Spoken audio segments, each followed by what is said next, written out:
სასწორებს უჩნდებათ მეგობრებო, მეხუთე სახლში, მეხუთე სახლის შვილები არის, თვითგამოხატვა არის, დასვენება არის, რამდენად მე ტკბები ცხოვრებით, რამდენად მაქვს მე სილაღე, რამდენად შემიძლია მოვუსმინო ჩემს გულს, ჩემს თვითგამოხატვას. აი, ყველაფერში იქნება ცვლილებების შესატანი.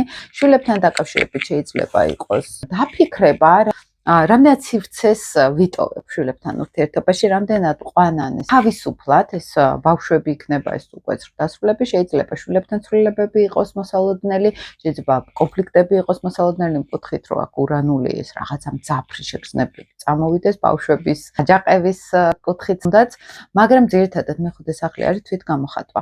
მე რამდენად თავისუფალი ვარ თვითგამოხატვაში, რამის არის სითბო, სიყვარული და ზოგ შეიძლება გქონდეს განცდა, რომ რამდენად ცხოვრობ სიყვარული, რამდენად შემიძლია ჩემ თავი გამოვხატო ხო შემოქმედებითა და კარგი იქნება ახალ-ახალი ცვლილებები ჩართონ. მაგალითად ისეთ რაღაცები გააკეთონ, რაც არასდროს არ გაუკეთებიათ. მეხუთე სახლი ეს არის ჩვენთან, აი რამდენად მე შემიძლია ჩემი ჰობი მქონდეს, დავტკბე, სიამოვნება მივიღო ამ ცხოვრებისგან, თავი გამოვხატო შემოქმედებითად, რამდენად შემიძლია მე დავგეგმო ჩემი პირადი ინიციატივებით ჩემი ცხოვრება და აი აქ სერიოზული ცვლილებები იქნება. ან იზოლებითი ცვლილებები მაგალითად, ან პირიქით, რომ მე შემიძლია რაღაც ახალი დავტესტო ჩემ ცხოვრებაში.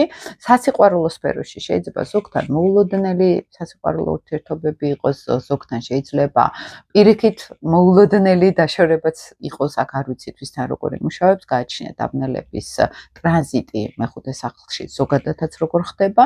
ეს არის ცვლილებების აუცილებლობა სიყვარულში, დასვენებაში, შვილებთან ურთიერთობაში, ხო ვისაც ნათალურ რუკაში პირადი სახლების სისტემაში მეხუთე სახლში ხდება, ზოგადად აქტუალური შეიძლება იყოს, რომ მე ან ბავშვი უნდა გავაჩინო სიტყვაზე, ან ვიფიქრო ზოგადად ამ თემაზე, ხო? ან უკვე არსებულ შვილებთან მე რაღაც ცვლილებები მაქვს ურთიერთობაში შესატანი. სასწორებს ზოგადად ეხლა უკვე გადასდით ოპოზიციურ ენერგიაში სატურნი. უჯდებათ უკვე, მეშვიდე სახლში სიმბოლურად, ხო? და მეშვიდე სახლი პარტნიორული ურთიერთობები, ეს არის სატურნიდან რაღაც იძულებასაც გამოხატავს, ეს არის დისციპლინა, ეს არის მესა და ჩვენს შორის ენერგიაში რაღაცნაირად იძულება.